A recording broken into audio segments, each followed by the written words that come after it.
Heerumeen guyyaa tokko waliin ciiseen na dhiise.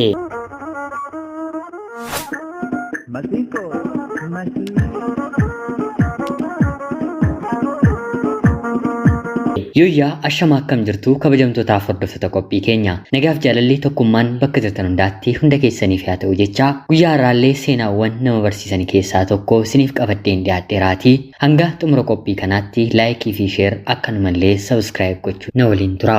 Akkuma beektan chaanaliin kun haaraa banameera. Yeroo kamiyyuun olitti sabskiraayib laayik gochuun keessan hedduu waan na fayyaduuf kanneen sabskiraayib hin goone sabskiraayib godhaa. Viidiyoo kana immoo ammuma yeroo dhaggeeffachuu jalqabdan laayik gochuun eegalaa jecha umriin keessan waggaa 18 gadi yoo ta'e viidiyoo kana akka dhaggeeffattaniif ilaaltaniif hin eeyyamamu. Kallachumaan gara seenaa kanaatti kan isin dabarsu ani Gammachiis Tashoomeedha.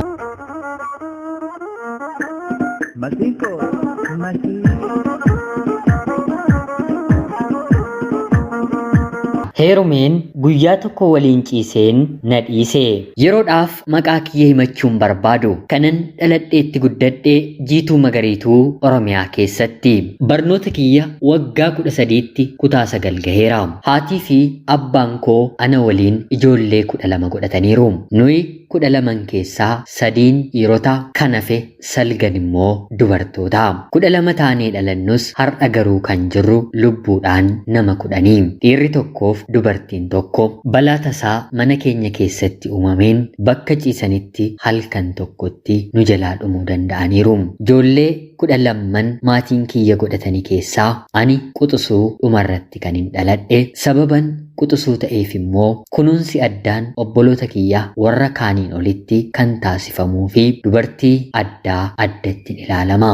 Abbaan koo lafa qonnaa guddaa qaba. Mooraa keenya keessa yoo xiqqaate obbolaa haadha koo, obbolaa abbaa koo, ilmaan obbolaa haadha koo, ilmaan obbolaa abbaa koo dabalatee 30 ol taanee mooraa tokko mana garaa keessa jiraanna. Loon, sangoota, fardeen, gabareewwan nu tajaajilan, dubartoota hojii mana keessaa nuuf hojjetan baay'ee qabna. Maarreegaa kanarratti ani quxisuudha mitiiree kunuunsi anaaf taasifamu baay'ee adda. Abbaan koos haati koos nama na tuqu hin jaallatanii. Hangan baradheen kutaa 9 gahutti guyyaa tokko uffata kiyya miiceen beeku, hojii dubartii kan jedhame ittoosaa ta'u buddeena harkaan tuqeen beeku. Yeroon maatii kiyya bira ture guyyaan anitti bishaan harkaallee ofiif buuseen midhaan hin nyaadhe hin yaadadhu. Ijoollummaa koorraa kaaseen obboloonni koo warri gurguddoon kan hojjetan, kan bitatan, kan godhatan anaan natti nafiin jedheen boo'een warra kiyya rakkisaa bitachaa, dibachaa, godhachaa guddadhe. Marree maatii koo biratti jalqaba barnoota kan hin baradhe kutaa 1 hanga 4tti qofaadha. Obboleettiin keenyi lammaffaa irratti dhalattu magaalaa Finfinneetti heerumtee jireenya gaarii, jireenya qananii jiraachaa jirti. Ijoollee 2 akkuma godhatteenis bara 1996 waggaa 20 dura yeroon ani kutaa 4ffaa baradhu magaalaa Finfinneetti maallaqaan mana barumsaa gaarii ni baratti naan jedhanii haatii fi abbaan koo barnoota addaan na kuchisiisanii gara isheetti na erganii. Abbaan manaa ishee nama daldalaan milkaa'edha. Ofiirra darbee maatii isaa haala ajaa'ibaatiin nama jiraachisu. Mana kanas rakkoo fi muudaan tokkollee waan hin jirreef mana barumsaa gaariitti barnoota koo barachuun ala hojiin ani hojjedhu tokkollee hin qabu. Kutaan dhuunfaa kiyyatti naaf kennameera. Yeroon nyaata kiyyaa hin beekama. Dhiqadhee dibadheen nyaadhee dhuguu malee mana kanattillee dalagaa tokkollee hin qabu. Maarree barnoota kutaa 4ffaa, 5ffaa, 6ffaa baradheen 7ffaarra gahee. Umriin koos gara waggaa 16 ta'e. Dura dubartii baadiyyaa waan nan tureef hanga kanaa of hin qabu. Namnis akka na ilaaluuf xiyyeeffannoon godhu. Haa ta'uutii garuu si'a kana hiriyoota dubaraa magaalaa Finfinneellee qabadheen waan isaan dibatan dibachuu, waan isaan bitatan bitachuu, dhiirota garaa wal baruu fi kanneen kana fakkaatanii shaakalee. Dubartoonni magaalaa Finfinnee erga gahanii sadarkaa heerumaaf qaqqabanii booddee hedduun isaanii har'a hin heerumnuu, dhiirri maal nuuf godhaa jedhu mitiire. Sababiin isaa ana bira jira.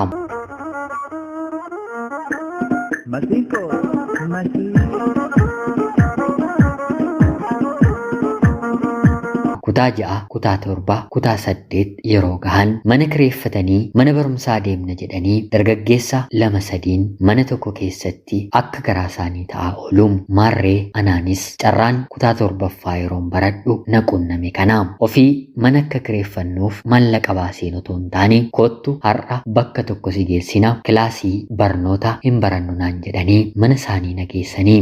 Akka nuti dubartoonni 4 galleen dhiironni 6 wantoota garaagaraa of harkatti qabatanii duuba keenyarra dhufanii sanaan booddee jimaa, tamboo, hashiishii, shiishaa kanneen kana fakkaatan aarsuun eegalame. Kana dura mana akkasiis seenee waan hin beekneef hiriyyaan koo tokko hodhu yaalinaan jettee shiishaa natti hiixachuu ishee nan yaadadha. Sanaan booddee garuu otoo yaadiin, otoon beekiin, otoon karoorsiin mana barumsaaf manaa baheen manuma sana keessan bulee ganama yeroon ka'u dargaggoota 2tu na madii jira. Kana qofaallee otoo hin taane uffanni koo narraa bahee qullaa qulqulluu koodha. Ammallee kana qofaa miti. Kabaja kiyya narraa fudhataniiru. Iyyuufis dhiisuufis bitaa yeroo natti galu eenyutu akkana na godhee jedhee yeroon gaafadhu situ mirqaanee na waliin ciistanii malee jettee uffata kee ofirraa baastee nurraas baastee ni galla jennaan illee diddee as kan nu bushe sidhaa jedhanii naaf deebisanii. Yeroo kanatti duubatti deebi'een odeeffannoo shiishaa hashiishiin qabu yaadachuuf hin filadhee guutummaa guutuutti akka nama of wallaashisu. Amma gaa maal jedhee deebi'een mana obboleettii kootti galaa. Maal ta'een diidan buleen jedhaa bitaanatti galee. Haa ta'uutii garuu deemeen mana barnootaa fuulduraan dhaabbadhe. Abbaan manaan obboleettii koo fi obboleettiin koo konkolaataa qabatanii gara mana barnootaa dhufanii na arganiis nahanii eessa bulte hin galte hin badde seenee naasuudhaan qabamneerraa maal taateetii jedhanii yeroo na gaafatan hiriyoota koo waliin daandiirra otoon deemaa jiru ukkaamsanii nu qabatanii nu bulchanii nu erganii jedheen deebiseefi. Haa ta'uutii garuu akkan sobaa jiru amala koo waan beektuuf obboleettiin koo narratti barte. Kanaanis konkolaataatti na galchanii gara manaatti gallee bulanii gara biyyaatti na gaggeessuun haadhaaf abbaa kootiin har'aa kaasnee intala kana hin dandeenyu eeyyama keenya malee diida dhiira faana bultee dhufte jechuun itti himanii. Ani yoon dheekkame malee mana namni natti dheekkamu hin jiru. Ani yoon lole malee mana keenya namni anaan lolu hin jiru. Si'a kana maaliif kana goote jedhee abbaan koo natti dheekkamnaan afaan baafadheen wanta nani godhu kamiyyuu eenyuyyuu keessa galee maaliif naan jechuu hin danda'u ta'eeraa. Kun immoo umurii kiyyadhaa. Gaariinis hamaanis immoo dubartii qaqqabuu ni danda'a jedheen deebiseefi. Kan sodaatamu mana keenyaarra caalaatti abbaa keenya. Isaaf deebii deebisnaan warri kaan natti ulfaatanii. Barnoota kutaa 7ffaa bakkan dhaabbadheerraa waraqaan gaggeessaa Finfinnee naaf bahee akkan itti fufuun taasifame. Si'a kana kaa jalqaba irratti yuunifoormii, lammaffaa irratti haalli sirreeffannaa rifeensa koo, bifti isaa, meekaappii, dibata, istaayiliin ani ittiin deemu hundi barattoota mana barumsaa kiyyarraa addadha. Sababiin isaa immoo magaalaa Finfinnee waggaa 3f walakkaa ol baradheen hin dhufe. Barsiisaa barataa tuffachuun wantoota nani yeroo hundaa raawwachaa oolu. Guyyaa guyyaatiin mana barumsaatii balleesseen maatii fidin jedhama. Takkaa 2 abbaa koo geesseen booddee irratti garuu jaarsi dadhabaadha waan na ta'eef ofii keessan deemaatii manatti dubbisaa jedheen humna mana barumsaa kiyyaan olillee ta'een maatiis mana barumsaas rakkisuun eegalee. Baatiiwwan naafan barnoota kutaa 7ffaa bifa kanaan ergan dabarsee booda kutaa 8 yeroon gahu dhiirota waliin baalagachuun eegalee. Kanas sanas ijaan kan na ilaale ijaan kan na waraane dhiira natti tole barsiisaa barataa hojjetaan otoo na nafiin hundumaan tuttuqee barnoota kutaa 8ffaa ministirii otoo hin darbiin waggaa 3 keessan deebi'ee. Yeroo waggaa 3 keessa deebi'e kanatti barnoota nan qayyabadha jedheen manuma maatiin kiyya ijaarratan bakka maatiin koo nan argine kutaa 1 qofaatti baafadheera. Nan qayyabadha jedhee seeneen ofiillee takkaa Finfinneetti hin bade. Dubartii na argaa jechuu barbaaddu reefuma ol guddachuuf jettu dhiira ishee jaallateef dabarseen kennaa.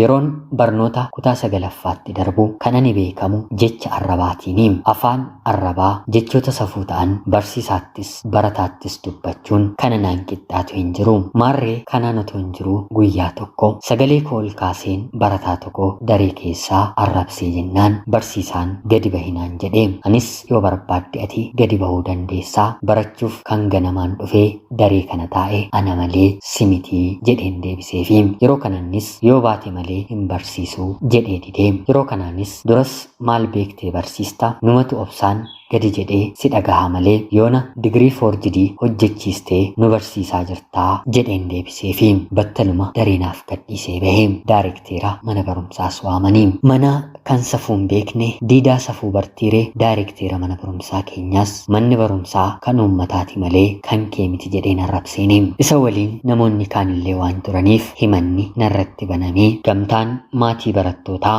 waggaa 2 barnootarraa yeroon adabu barsiisaan kiyya immoo poolisiitti na himatee waggaa 3 hidhaan kan natti murtaa'u abbaan kiyya kufee ka'ee araaranaaf kadhatee baatii 2 qofa hidhameen hidhaatii bahee. Akka saayinsiisaatti namni mana adabaa seenee bahee sirratee qajeelee deebi'a mitiiree ani garuu faallaa kanaan ta'ee jalqabarratti haadhaaf abbaa kootiin magaala kana keessa kanaan booddee hin jiraadhu jedheeni. Lammatarratti immoo mana barsiisaa na hiisisee deemuun balbalarratti akka dhiiraa morma hudheen qabee abbaa kiyyaaf jedhee yakka koonaaf dhiisee. Kanaananis gara magaalaa Finfinnee obboleettii koo bira yeroo na ergan obboleettiin kiyyaa kanaan booddee ati barnootaaf osoon taatu waggaa meeqa barnoota irratti gubdeettaa, hiriyoonni kees yuunivarsiitii seenaniiru, hojii dhuunfaa sin jalqabsiisaa jettee yeroo na gaafattu lakkii gara biyya ambaatti na ergii jedheen deebiseefi yeroo kana isheenis mana ishee taa'een jireenya ishee akka ani hin jeeqne waan barbaadduuf guyyaa muraasa keessatti paaspoortii naaf baastee gara biyya Arabaatti na ergite. Haadhaaf abbaa koof guyyaa tokko gadi jedheen bishaan buuseen beeku. Mana Arabaa dhufeen akkamittiin hin hojjedha. Baatii 9 gidduutti mana 3 jijjiiree baatii 9 booddee garuu gara haadhaaf abbaa kootti bilbiluun yookiin biyya kanaa na baasaa yookiin immoo of hin ajjeesaa jedheen itti dubbadhe.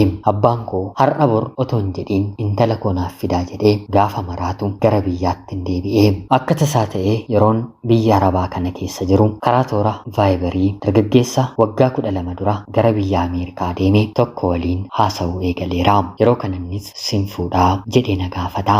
Anis kan na fuutu yoo ta'e waggaa kana gonkumaa darbuun barbaadu jedheen itti hime. Yeroo kanannis jaarsa ergee kabajaan anis maatiin koos tole jennee fi sirni jaarsummaa keenyaa xumuramee nikaanis nuuf ta'ee innis cidhi yookiin immoo gaa'elli keenyi otoo hin ta'in dura wal arguu wal qunnamuu qabnaa. Piroosesii gara biyya kanaatti kan eegaltus achumaan siif eegaluun qabaa jedhee nikaan erga nuuf ta'ee booda gara magaalaa Finfinnee dhufee anis deemeen wal argine. Kan biyyaa gaa'elli xiqqoo waan na turuuf waraqaa eenyummaa magaalaa Finfinnee dursee qopheessisee waan na tureef bulchiinsa magaalaa deemnee waliif mallatteessinee waraqaa ragaa haadha manaaf abbaa manummaas fudhanne. Guyyaa waliif mallatteessine kanas waliin bullee. Kanaan ala anaaf inni waliin bullee hin beeknu. Bulee abbaan manaan koo imbaasii Ameerikaatti foormii tokko erga na guuchisee booda eeyyama xiqqoo qofa fudhatee waan na dhufeef gara biyya Ameerikaatti deebi'ee imalee. Kanaan anis guyyoota muraasa obboleettii koo bira ergan bubbulee booda gara biyyaatti deebi'een galee. Namni namatti naafa mitire. Hiriyoonni koo dubartootaa biyya jiran ani otoon qoosuu otoon baala gadduu nama carraa biyya Ameerikaa jirutti heerumuu kooti natti naafaniiru. Waliif mallatteesseen yeroon deebi'u hedduun isaanii natti jijjiiramanii. Haa ta'uutii garuu kana hundaa kan hin baradheani erga waan hunduu darbeeti. Abbaan koo ifaaf ifatti ijoollee koo keessaa manatti hafti jedhee kan yaade si'ii garuummoo carraa gaarii kan argate si'ii hojii rabbii kanaaf safuu jedhee afaan isaatii baasee natti dubbateera. Haati koollee akkanuma rabbi harkumti isaa bal'aa waan ta'eef biddeena bakka gaariitti siif baase malee ati dubartii bultiif taatu miti. Yookiin ogummaa hin qabdu yookiin immoo amala hin qabdu. Dubartiin yoo ogummaa dhabde amala qabaatti, yoo amala qabaatte immoo ogummaa barbaaddi. Kana lamaan hin qabdu taanaan garuu dhiirri bifa kee bulbuleen dhuguu naan jette.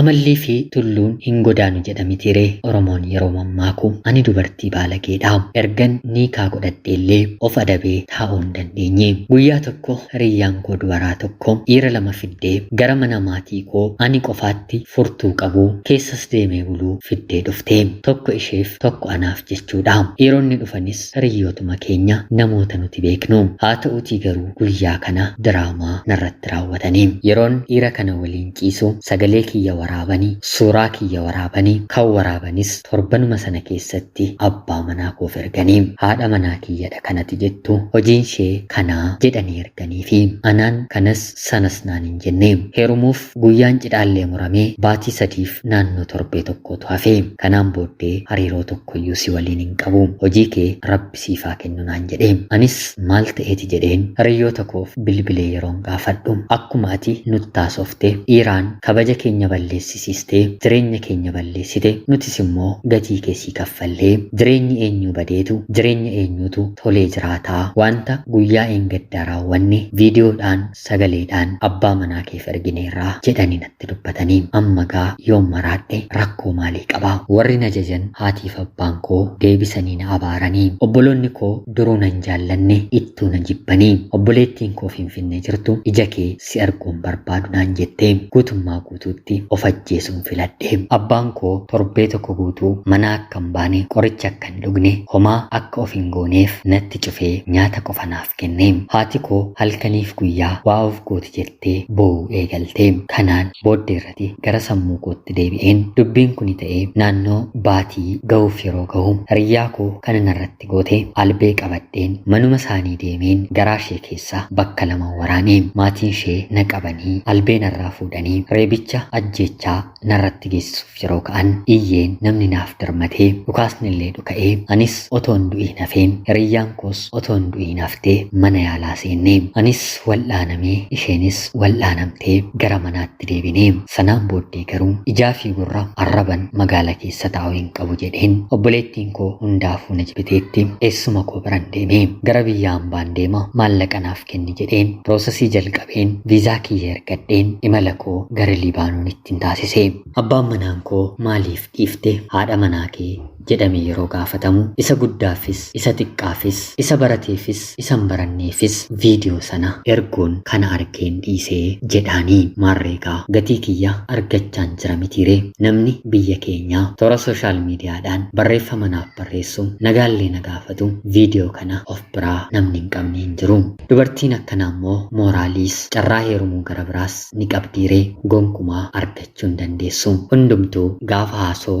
ana waliin jalqabu siimmoo jedhee eegalaa kaleessa huuba gadi jedheen maatii koof kan hin fuune har'a garuu qaana'een jireenyi biyyaa na jibbisiisee haatiif abbaan koo obbolaan koo otoo rakkatiin ofii garuu kushnaa arabaa keessa dhokadheen boqoo koo gadi qabeen hojjechaa jiraachaan jira qananiin daangaa darbe kunuunsi obbolaarraa wal caale dhumni isaa jireenya kanaaf na gahee kana ta'ee har'a gaabbee jiraachuu koorra maatiin koo na dhiitanii na buruksanii seeraan sirnaan otoo na guddisaniiru ta'ee jireenya kanaaf hin ta'u seenaan koo darbeera haa ta'uutii garuu ijoollee guddistan obbolaa eeguu irratti dhalatan akkatti guddifamuu hin qabne seenaa koorraa baradhaa akkatti guddifamuu qaban immoo seenaa biraarraa baraa ana obboleettii keessan biyya hambaa Libaanoon irraati ulfaadhaa nagaatti galatoomaa.